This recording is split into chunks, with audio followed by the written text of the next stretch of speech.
Hi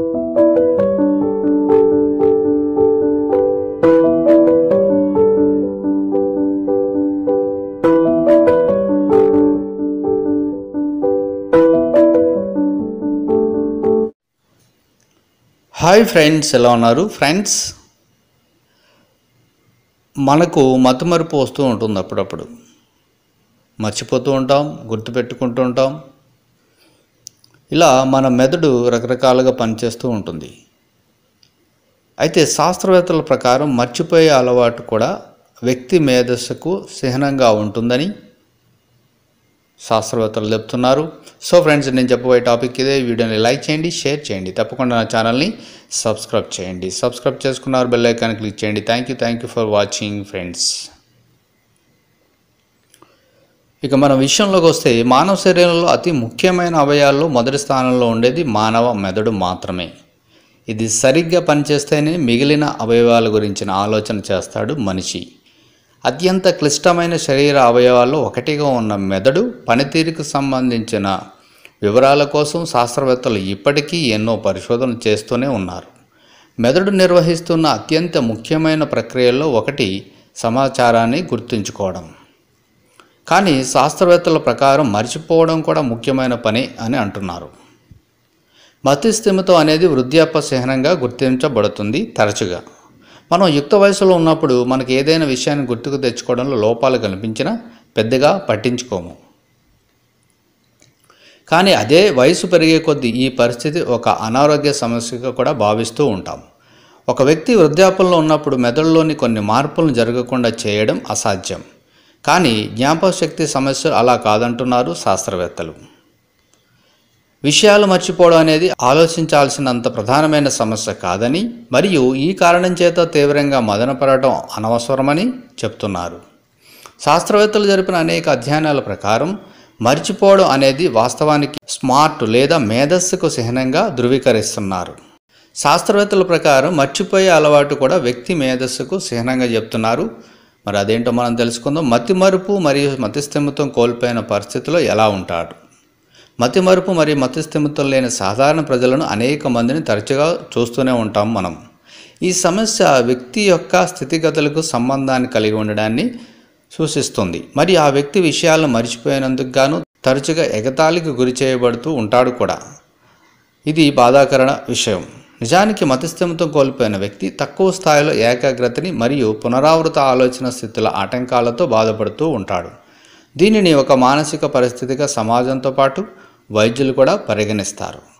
ఈ మతిస్థిమితం కోల్పోవడం అనేది తరచుగా వారి రోజువారీ జీవితాన్ని తీవ్రంగా దెబ్బతీసేలా నిరాశపరుస్తూ ఉంటాయి. ఇక రెండో పాయింట్ చూస్తే, మరుపు యొక్క చిహ్నాలు ఉంటాయి. అవేంటో చూద్దాం. ఈ సమస్యను గుర్తించే విషయానికి వస్తే, మతిమరుపుకు అనేక సంకేతాలు, ముందస్తు లక్షణాలుగా ఉంటాయి. అయినప్పటికీ మతి భ్రమణ సంకేతాలు వ్యక్తికి తరచుగా మారుతూ ఉండడం కారణాన ఇది చిత్త వైకల్యం మరియు లేదా ఆల్జీమర్స్ వ్యాధికి సంకేతాలుగా కూడా ఉండే అవకాశాలు ఉన్నాయని అంటున్నారు. నిద్ర లేకపోవడం వంటివి కూడా మతిమరుపు సంకేతంగా ఉంటుంది. నిద్ర లేకపోవడం కూడా మానసిక మార్పులు, ఆందోళన మరియు కోపం పెరుగుదలకు కారణమవుతుంది. గతించిన విషయాలు మర్చిపోతున్న వ్యక్తులు నిరంతరం మళ్ళీ అదే విషయం గురించి తరచుగా అడగడం కూడా గమనించవచ్చు. అంతేకాకుండా సులభమైన మరియు సుపరిచితమైన పనులను పూర్తి చేయడానికి కూడా అధిక సమయం తీసుకోవడం జరుగుతూ ఉంటుంది. ఇక మూడో విషయం చూస్తే, విషయాలు మర్చిపోవడం అనేది సర్వసాధారణం. శాస్త్రవేత్తల ప్రకారం గడిచిపోయిన విషయాలు మర్చిపోవడం అత్యంత సాధారణమైన అంశంగా కనుగొన్నారు.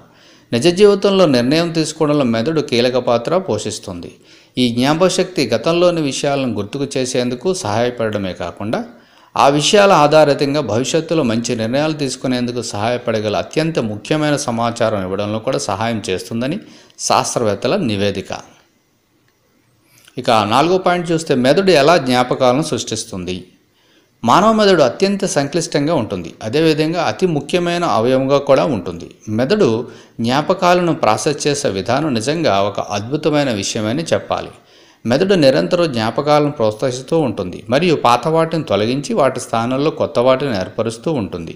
అతి ముఖ్యమైన జ్ఞాపకాలను దీర్ఘకాలం ఉండేలా జాగ్రత్త వహిస్తుంది. మరి స్వల్పకాలానికి సంబంధించిన జ్ఞాపకాలు, అందులోనూ ముఖ్యం కాని విషయాలు తొలగించబడాలని నిర్ణయిస్తుంది కూడా. ఉదాహరణకు రోజులో 24 గంటలు మీకు ఎన్ని జ్ఞాపకాలు నిద్రపోయే ముందు గుర్తుకు తెచ్చుకోగలరు? అదేవిధంగా గడిచిపోయిన కాలాల్లో ఎన్ని రోజులు మీ మనసులో మెదులుతున్నాయి? అందులో జ్ఞాపకాలు ఎన్ని? ఒక్కసారి ఆలోచిస్తే మెదడు గొప్పదనం ఇట్టే అర్థమైపోతుంది.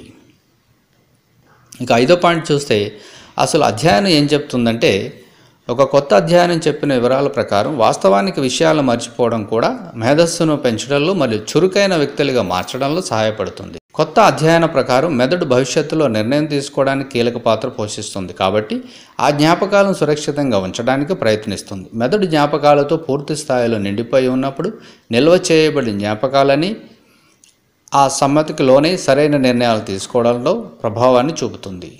న్యూరాన్ జర్నల్ రికార్డ్స్ నిర్వహించిన అధ్యయనం ప్రకారం మర్చిపోవడం అనేది మానవ మెదడులో జరుగుతున్న ఒక సాధారణ ప్రక్రియ మాత్రమే, కానీ అది మరికొంత చురుకుగా ఆలోచించేలా మెదడును ప్రోత్సహిస్తూ ఉంటుంది. ఇక 6వ పాయింట్ చూస్తే జ్ఞాపకాల ప్రధాన ఉద్దేశం ఏంటి?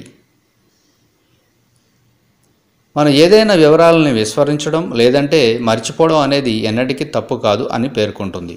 అభ్యాసం ప్రకారం మంచి జ్ఞాపకాలతో ఉన్న వ్యక్తులు లేదా అనేక వివరాలను తిరిగి గుర్తు తెచ్చుకునే సామర్థ్యం కలిగిన వారిని సాధారణంగా తెలివైన వ్యక్తులుగా భావించబడతారు. అయితే ఈ అధ్యయనం ప్రకారం నిర్ధారించిన వివరాల ప్రకారం ప్రజలు గతించిపోయిన విషయాలను ఎలాగైతే మర్చిపోతారో ముఖ్యమైన వివరాలను కూడా అంతే స్థాయిలో గుర్తుంచుకుంటారు.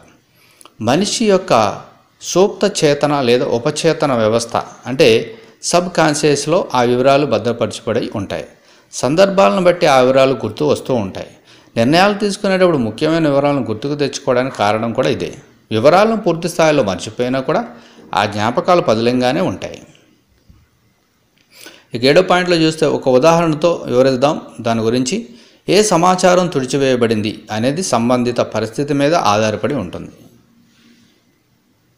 గతించిన విషయాలు గుర్తుంచుకోవడానికి ఎంచుకునే మార్గం కొన్ని విషయాల మధ్య నలుగుతూ ఉంటుంది. అందులో ఎప్పుడు వివరాలను గుర్తు తెచ్చుకోవాలి, ఎక్కడ ఈ వివరాలు మనకు అవసరం లేదు, ఆ వివరాలు ఎక్కడ ఎంత మేర అవసరం ఉంది, వాటిని గుర్తు తెచ్చుకోవడం వలన కలిగే లాభాలు ఏమిటి అనే విషయాలు తెలుస్తాయి. ఇక 8వ పాయింట్ చూస్తే మర్చిపోతే ప్రయోజనకరం ఎలా అవుతుంది?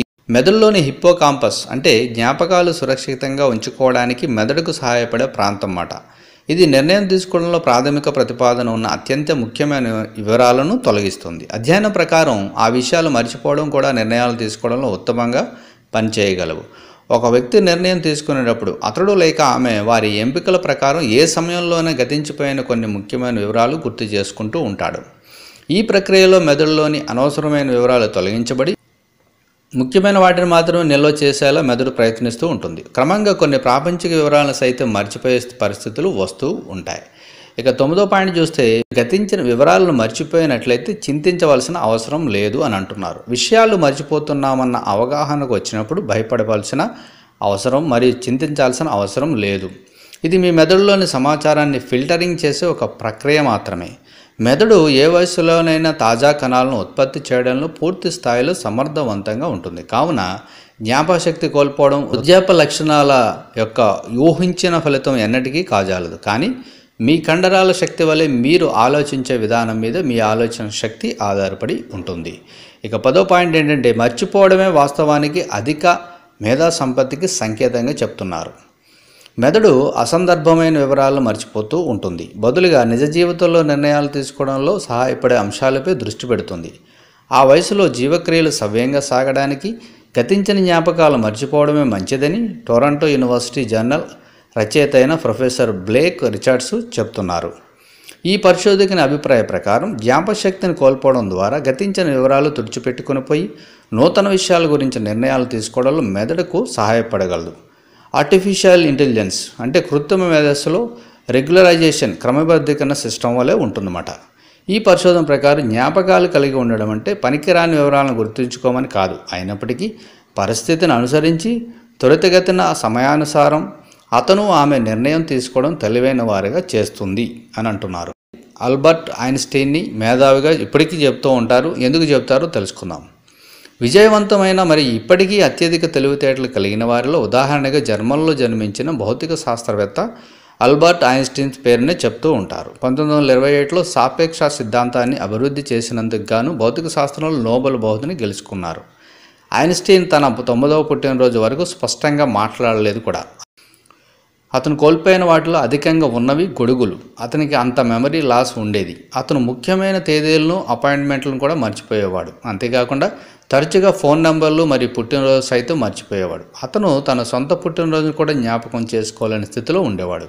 అయితే ఐన్స్టీన్ తెలివి తక్కువ అనిగా మాత్రం ఎవరు చెప్పరు. అతని పేరు మేధావికి పర్యాయపదంగా ఉంది మరియు అతను విజ్ఞాన శాస్త్రంలో చేసిన రచనలు అపారమైనవి. క్రమంగా ఇతని రచనలు, విధానాలు ఈ అంతర్దృష్టి శాస్త్రవేత్తను సైన్స్ చరిత్రలను ఒక చెరిగిపోని అద్భుతంగా చేశాయి. సో ఫ్రెండ్స్, మరి ఎవరు కూడా తెలివి తక్కువ వారు కాదు. మర్చిపోవడం అనేది సర్వసాధారణం అని మన ఆరోగ్య నిపుణులు అంటున్నారు. అందుకే దైనిక జీవితంలో మనం చాలామంది బైక్కి మర్చిపోతూ ఉంటాం, లేదంటే ఇంకా ఏదైనా డబ్బులు మర్చిపోతూ ఏదో ఒకటి మనం మర్చిపోతూనే ఉంటాం. అలాగని మనకు మతిమరుపు ఉందని అర్థం కాదు, అలాగని మనం తెలివి లేనివారు కాదని ఆరోగ్య నిపుణులు అంటున్నారు. సో ఫ్రెండ్స్, మరి ఏది ఏమైనప్పటికీ ప్రతి ఒక్కరికి వాళ్ళ మెదడు బట్టి పనిచేస్తూ ఉంటుంది. ఒకవేళ గతించినవి మర్చిపోవాలంటే మెదడు ఎప్పటికప్పుడు అప్డేట్ అవుతూ ఉంటుంది. కాబట్టి ఇది నేను తక్కువ, తెలివితేటలు తక్కువ అని అనుకోవద్దు. అది చెప్పడానికే చేసిన ప్రయత్నం. సో ఫ్రెండ్స్, మరి మీ వీడియో మీకు నచ్చిందని అనుకుంటున్నాను. సో లైక్ చేయండి, షేర్ చేయండి. Thank you for watching.